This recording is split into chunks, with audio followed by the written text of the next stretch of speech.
എല്ലാവർക്കും നമസ്കാരം. ഇന്നത്തെ വീഡിയോയിൽ ഞാൻ നിങ്ങളുമായി പങ്കുവയ്ക്കുന്നത് ഇടിയപ്പത്തിൻ്റെ റെസിപ്പിയാണ്. വരൂ വീഡിയോയിലോട്ട് പോവാം. എല്ലാവർക്കും സ്വാഗതം.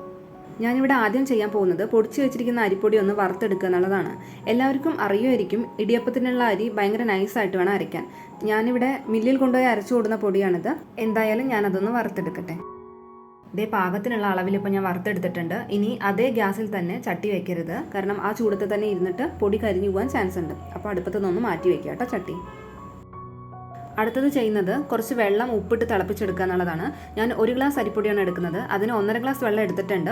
ഇനി അരിപ്പൊടി കുഴച്ച് കഴിയുമ്പോഴേ നമുക്ക് കറക്റ്റ് ആയിട്ടുള്ള വെള്ളത്തിൻ്റെ അളവ് പറയാൻ പറ്റൂ കേട്ടോ. ചിലപ്പോൾ അധികം വെള്ളം ആവശ്യമായിട്ട് വരും, ചിലപ്പോൾ കുറച്ച് വെള്ളം ആവശ്യം വരും. അതൊക്കെ ഓരോ അരിയുടെ തരത്തിനനുസരിച്ചിട്ടാണ് ഉണ്ടാവുക. ചില അരികൾ നന്നായിട്ട് ഉണങ്ങിയ അരികളായിരിക്കും, നല്ല പഴക്കമുള്ളതായിരിക്കും. അതിനൊക്കെ കുറച്ച് വെള്ളം അധികം തന്നെ ആവശ്യമായിട്ട് വരും. ആ തിളച്ചുകൊണ്ടിരുന്ന വെള്ളം ഞാനിപ്പോൾ അരിപ്പൊടിയിലോട്ട് ഒഴിച്ചിട്ടുണ്ട്. സ്പൂൺ വെച്ചിട്ട് ഒന്ന് ഇളക്കി കൊടുക്കുക. ഇപ്പം നോക്കൂ, ഞാൻ എടുത്തിരിക്കുന്ന വെള്ളം മുഴുവനും ഇതിലേക്ക് ആവശ്യമായിട്ട് വന്നു. ഇപ്പം മാവിലോട്ട് നല്ല ചൂടുള്ള വെള്ളം ഉപയോഗിച്ചിട്ടാണല്ലോ നമ്മളൊന്ന് ഇളക്കി വെച്ചിരിക്കുന്നത്. ഇനി അതൊരു 10 മിനിറ്റ് നേരത്തിന് അടച്ചു വെക്കണം. അത് കഴിഞ്ഞ് ചൂടാറിയതിന് ശേഷം കുഴച്ച് തുടങ്ങാം.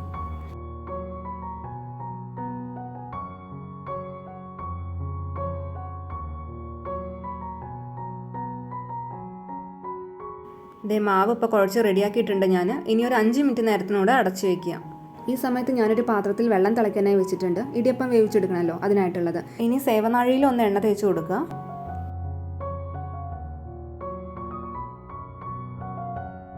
ഇഡ്ഡലി തട്ടാണ് ഞാനിവിടെ എടുത്തിരിക്കുന്നത്. അതിലേക്ക് എണ്ണ ഒഴിച്ചിട്ടുണ്ട്. അതും ഒന്ന് സ്പ്രെഡ് ചെയ്ത് കൊടുക്കുക. ഏകദേശം 5 മിനിറ്റ് കഴിഞ്ഞിട്ടുണ്ട്. ഇനി നമുക്ക് ഈ സേവനാഴിയിലേക്ക് മാവിട്ടതിന് ശേഷം ഇഡ്ഡലി തട്ടിലോട്ട് പിഴിഞ്ഞു കൊടുക്കുക.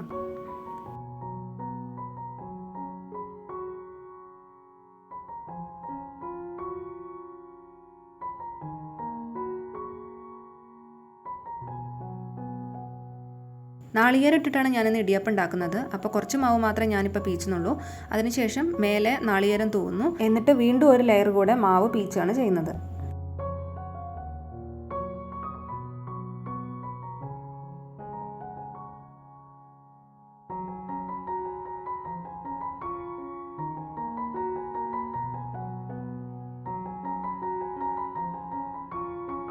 അത്രയേ ഉള്ളൂ. ഞാൻ അടുപ്പത്ത് വെച്ച വെള്ളം തിളച്ച് വന്നിട്ടുണ്ട്. ഇനി നമ്മൾ ഈ തട്ട് വെച്ച് കൊടുക്കുന്നു, അടച്ചു വയ്ക്കുന്നു. ഒരു 5 മിനിറ്റ് മുതൽ 8 മിനിറ്റ് വരെ അതൊന്ന് വേവിച്ചെടുക്കാം.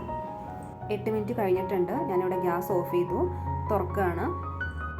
ഇടിയപ്പം പാകത്തിന് തന്നെ വേവായിട്ടുണ്ട്. ചൂടാറിയതിന് ശേഷം നമുക്കിത് വേറൊരു പാത്രത്തിലേക്ക് മാറ്റാം കേട്ടോ. ഞാനിവിടെ 1 ഗ്ലാസ് അരിപ്പൊടിയാണല്ലോ എടുത്തത്. അതിന് 1.5 ഗ്ലാസ് വെള്ളം ആവശ്യമായിട്ട് വന്നു. 5 ഇടിയപ്പമാണ് എനിക്കിതിൽ കിട്ടിയത്. നിങ്ങൾ എടുക്കുന്ന അരിക്കനുസരിച്ചിട്ട് വെള്ളത്തിൻ്റെ അളവിലൊക്കെ വ്യത്യാസം വരാം, അതുപോലെ എണ്ണത്തിൻ്റെ അളവിലും വ്യത്യാസം വരാം. എന്തായാലും ഈ രീതിയിലൊന്ന് ട്രൈ ചെയ്ത് നോക്കൂ. താങ്ക്